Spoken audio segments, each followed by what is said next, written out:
Paramount proudly presents the Directors Series. And action. Now, before you see your favorite movies, you can go behind the scenes with the directors who created them. Sometimes you have to lose what you think is perhaps your best scene, because within the framework of the whole movie, you don't need it. Adrian Lyne delivers you the secretly guarded original ending to his thriller Fatal Attraction. I'm going to show you the other ending, and you can be the judge. Tell him what's happened and that I need Gallagher, let's it. move really high. Has happened. Alex Forrest is dead. I'm sorry, your husband's under arrest.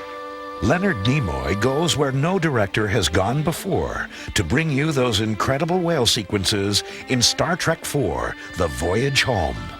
About 95% of the footage of humpback whales that you will see is man-made. There are only a couple of shots that are actually humpback whales. I think the work is brilliant.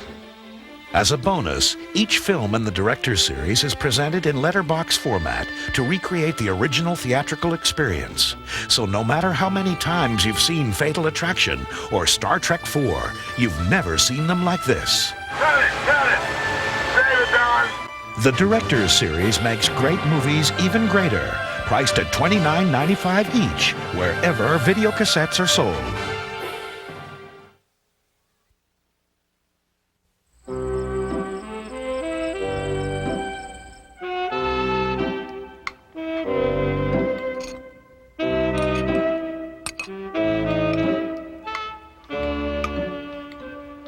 So how was work? Fine. How was your day? Fine, thank you. How was school? Okay. Did you kids finish your homework? Yeah? So, what should we do tonight? Well, I think we should do something. Anything's better than last night. Well, what did we do last night? Nothing. All right, then we should do something. Something sounds good. I have an idea. Why don't we all put on our thinking caps? Ooh. Weeknights can be a real bore. So why not break the routine? Why don't we all learn Portuguese? I don't want to learn Portuguese tonight. I know. We could all sing a round of sea chanties. What's a sea chant? Not now, Baron. We're trying to decide something. We'll play later. When you rent videos during the week, you have 5 more nights to catch up on all the movies you might have missed. Isn't that a nice reward for working like a dog? Honey, what's going on in the living room? Oh, well, that's Baron watching a tape, dear. Wait. I've thought of something. Why don't we rent a video tonight? Yeah, can we please? On a weeknight? Yeah, come on, Mom. It's okay. Sure. Come on. Let's throw caution to the wind. Come on. Are they even open during the week? Sure. I bet they even have Maybe we deals can do during the 2. week. Oh, yeah. Let me get the cards. Hold on, you two. Way to go, Baron. I knew you'd think of something. Save us some popcorn.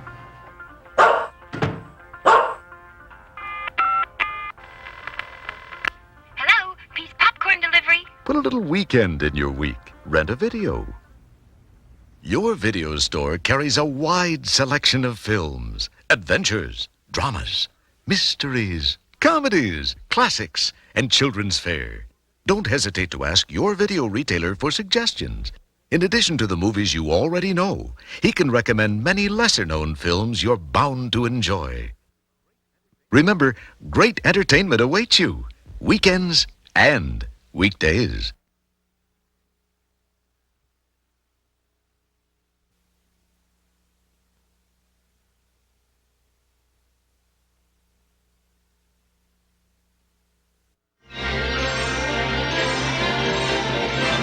Paramount is pleased to bring you our feature presentation.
Here in the Paramount Directors Series is Adrian Lyne on directing and Fatal Attraction. When I first read James Dearden's script of Fatal Attraction, I was in France. And I sat down on some steps in the house and I started to read it. And an hour and a half later, I was still sitting on the steps reading it, finishing it. And it was a page-turner. It was wonderful.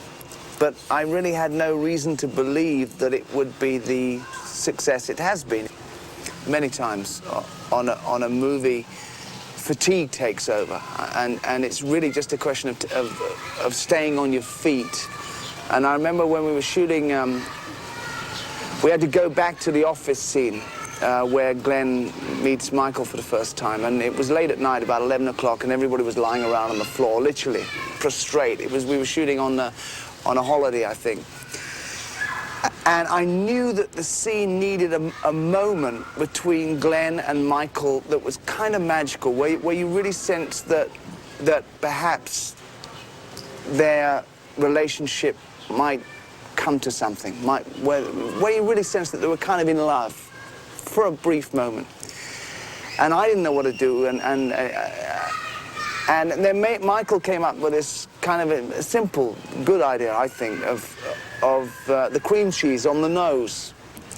And then Glenn would notice it and say, "You got cream cheese on your nose." And it was kind of sweet in the movie, but doing it is a lot tougher because it's real hard to get the right amount of cream cheese on the nose. I would kind of start to wait for the moment when I knew it was going to arrive on his schnoz. And sometimes he would be engulfed in it, and I would have hysterics. I would be laughing so much, and I'd have to dive out of the room because you'd hear my laughter. And quite often Michael would see me laughing, and we'd just have to cut the camera. Wiping your face.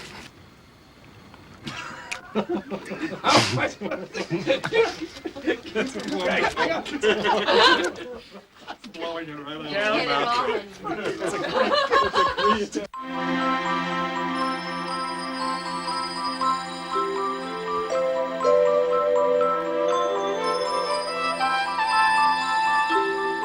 When you're casting a movie, you're not casting two individuals. You're casting the chemistry, if you like, of the couple.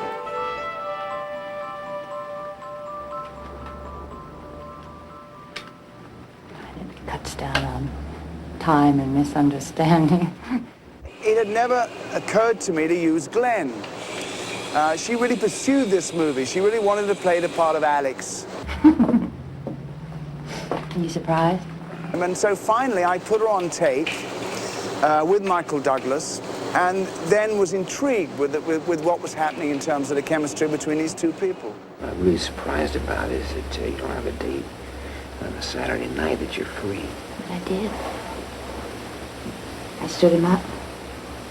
What? He's a shit.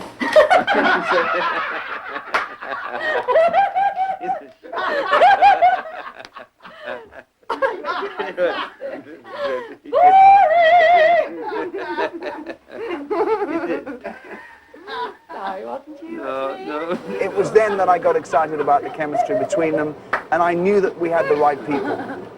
Too much acting going on here.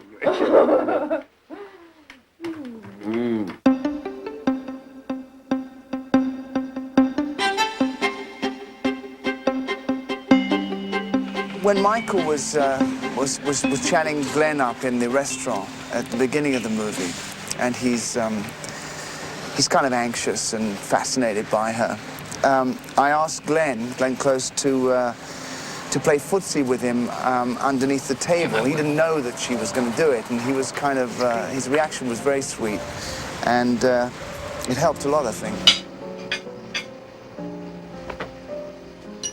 Yes, I'm discreet. Glenn is an actress who does a great deal of research into a character. When she was working on Alex in this movie, she worked with psychiatrists and doctors. And, So she's that predatory? No, I don't think she is, but I think that's the way that's her rationalization of it. You know, I don't think she's at all anything but a predator. Sometimes I think with a scene, you need to think less and just react, just be kind of instinctive. I don't want it to be too knowing, too sort of capable, too... Otherwise she's sort of spinning a web for this man and he just fits it. You know what I'm saying? What you're doing now is terrific. Just doing nothing, really. And if there's anything I helped her with, I think perhaps I helped her with that. What did you talk about? I'm pregnant. I want to have your child. You know what? That's your choice. It's not my choice. All I'm asking... Whoa. Good. No, I like the... Huh? I like the things there. You're doing well. Okay. So, what do you want?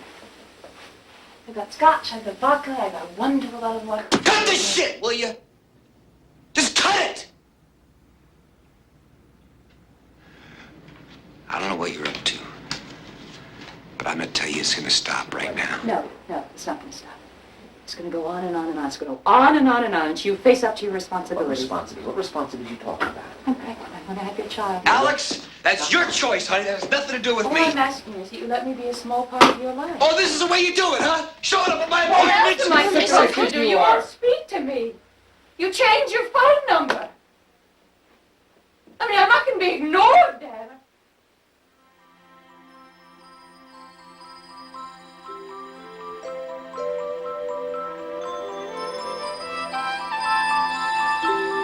Michael had a huge problem in that he was playing a man who was weak, who was vulnerable, and who essentially wasn't a winner for 2 hours. Oh, Jesus.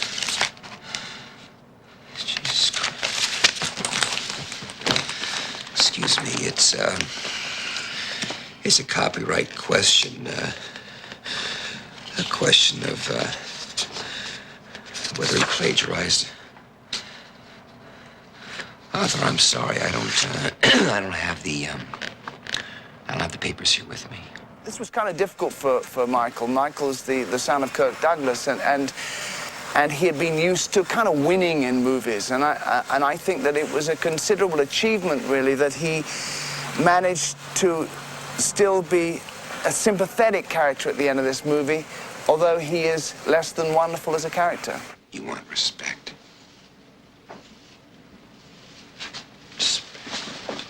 What are you doing? Please, Dad. Please don't go. I didn't mean it. Please, I'm sorry. I'll tell your wife. You tell my wife, I'll kill you.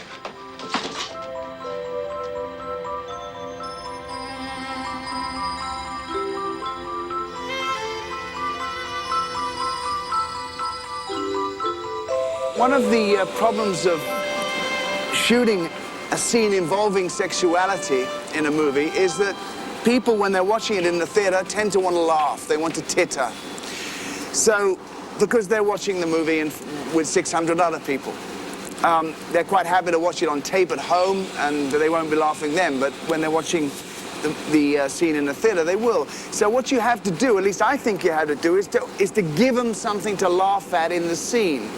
So, in all of the scenes, or the 2 scenes involving the sexuality in Fatal Attraction, I try to get humor in. For example, I knew that the sink had a lot of possibilities, that when her rear is on the sink and her hand is amongst all the crockery and is clanking around, I knew people would start to laugh. Also, I think when Michael, who has a great sense of humor, I think, when Michael is trying to get out of his pants before he carries her across the room, it was kind of funny as well. Everybody tends to get panic-stricken about doing a love scene, especially kind of a graphic one. Me more than the actors, perhaps. What happens is you tend to talk about it too much. You keep on bringing it up before you shoot the scene. Perhaps 10 days before, you're saying, only 10 days more to the love scene, and then you think, oh, God, they're going to think about it every day now, and they're going to get more and more and more panicked until the day when they shoot. When it comes to the shooting, I tend to do the shooting handheld so that wherever they go, you go, so that you don't have to stop them. Because I think the secret really was shooting a love scene like the scene over the sink in Fatal Attraction is that you mustn't lose the heat. You have to keep the heat going, and if you stop them, it's all gone.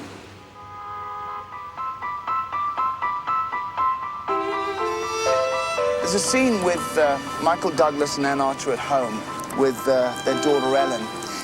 And it's kind of an expositional scene. It's a scene where Ann Archer wants to persuade Michael to go up to the country to see the apartment, and Michael's kind of very, very wary of it because he can't afford it, etc., etc., etc. And it was kind of a little bit of a boring scene. It wasn't that exciting, really. So, as is so often with any scene, really, if you give it another layer, if you stick something underneath that kind of makes the scene interesting. In other words, I introduced the whole thing of Ellen trying to teach her dad, Michael, the card tricks and always getting them wrong. And I actually stole it from my daughter Amy, who would always try and teach me these card tricks that never worked out. But with this other layer of the card trick going on, it kind of makes the scene charming, and it makes you believe in this family. It makes it real. There's a scene in the movie when they're celebrating Michael Douglas's promotion in the company.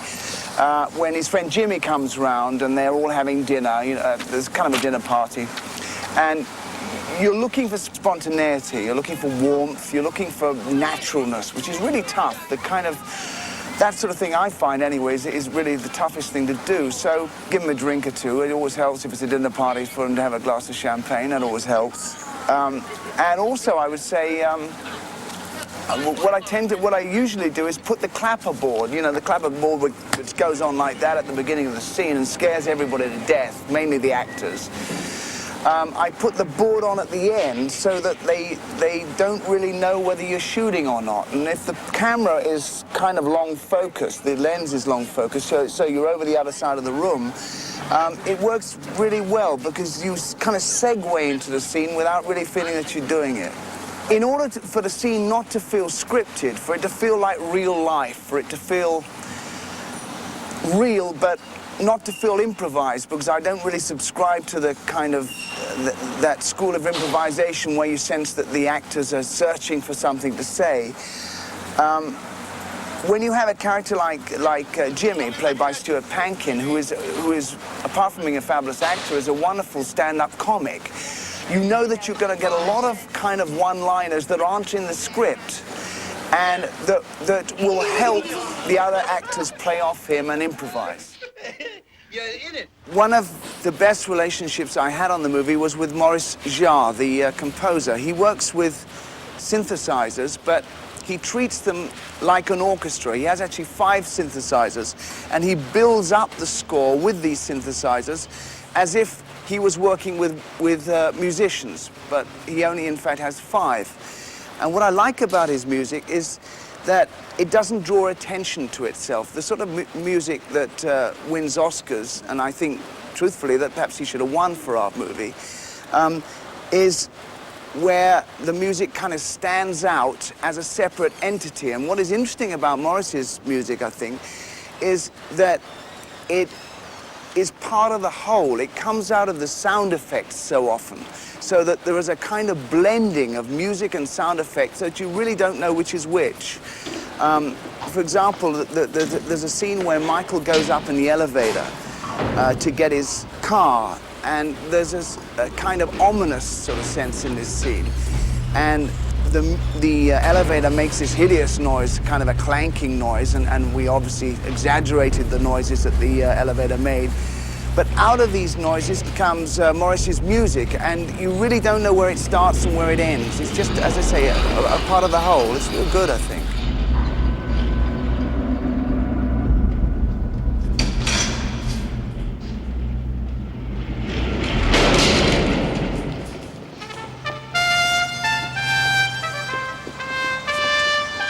When I shoot a movie, I shoot the movie widescreen, which is 1:8:5.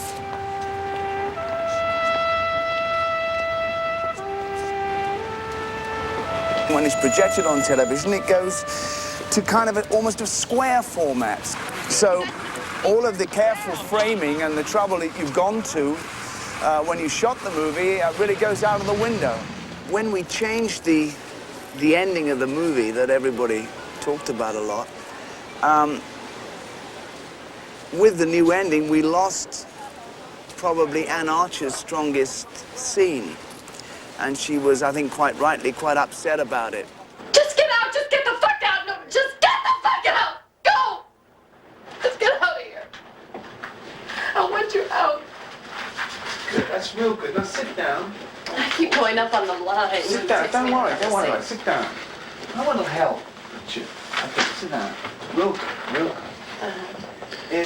I don't think you should get up until later. Yeah, it doesn't. It's an artificial thing. I know. It felt always awkward. And I think I'm screwing you up. I think you should get up on, don't come near. When he comes back, in other words, only come to her on. That's what she says, honey. Listen, she's crazy. Oh, that's what she gets up to go. Don't come near me, then she goes. Okay. Yeah. That kicks her. That It's much would be better. much I'm better. fucking you up here. That's all right. Yeah, I think. So give you a chance when you're sitting down, right? Yeah. I loved it when you went over there. It's better when does that feel all right for you? Yeah, it felt great. Felt great. Okay. I think it leaves you more alone, you know what I'm saying? Yeah. All right. Yes. I think that'll help you. It's real good, babe, real good. Is it? Okay. Yeah, real good. The ending of the movie really focused on Anne. It was a huge scene for her and a very emotional scene, and really, I think, an extraordinary one.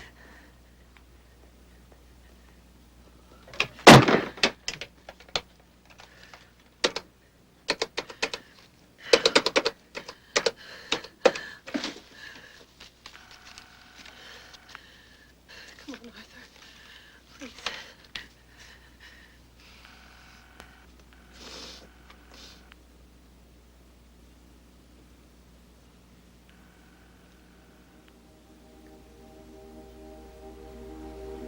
There was a scene in the movie before the kind of famous seduction scene when Glenn Close says, "I'm very discreet." Are you? Am I what? Yeah, discreet. Are you? Am I what? Discreet. Are you? Am I what? Discreet. Are you? Am I what? Discreet. Are you? Am I what? Discreet. Are you? Am I what? Discreet. Are you? Am I what? Discreet. Look, just before that scene, there was a scene in the bar of the restaurant where Glenn cancels her date and she leaves Michael alone in the bar. And Michael is kind of feeling guilty because he's married and he's with this lady, and he's looking around the bar, and he sees a couple who are deaf mute, and they're signing to each other. And actually, I got them to sign "I love you," or different ways of saying that, and it was enchanting to look at. And I was desperate to get it in the movie. But in the end, we didn't need the scene in the bar, the kind of preparatory scene to the seduction in the restaurant. So we had to get rid of the bar scene. So along with that went really one of my favorite pieces in the movie. Over and over again.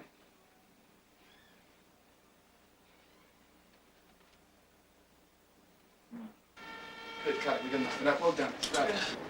It's kind of agonizing, but sometimes you have to lose what you think is perhaps your best scene, because within the framework of the whole movie, you don't need it. And that's tough. I was with Glenn Close in her loft in New York. There was no furniture at all in the loft. And we were sitting on the floor, and we were kind of agonizing about the new ending. And she was very concerned that when she makes her final entry into the bathroom through the steam, that she shouldn't kind of look like a one-note villainess, like a sort of cliche villainess coming in with a knife like this. So, you know, we talked about it, and I said, well, perhaps you should have the knife down, just kind of dangling down by your side. And we thought about that, and then I thought, well, this knife is very sharp, so it could cut the cloth of her dress. And then I thought, well, if it does that, then it could also cut her. And then I got very excited because it became a kind of self-mutilation thing. And if this woman was capable of cutting herself without even realizing it, it set up huge jeopardy, huge terror for the rest of the scene. I've got to say that there's no better feeling on earth than sitting in a theater with an audience enjoying your movie. It's the best feeling on earth. And I used to go to this theater in Westwood night after night just to hear the response of the audience. And in fact, once I recorded it. You weren't so stupid, you'd know that, but you're so stupid, you're so stupid, you're stupid, stupid, you bitch.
There's been a lot of discussion about the original ending of Fatal Attraction.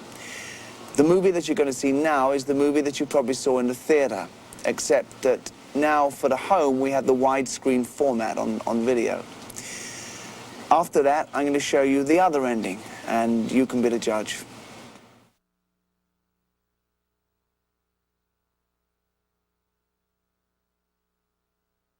Following the full-length feature presentation of Fatal Attraction, Adrian Lyne will be back to introduce the entire, never-before-seen original ending of the movie.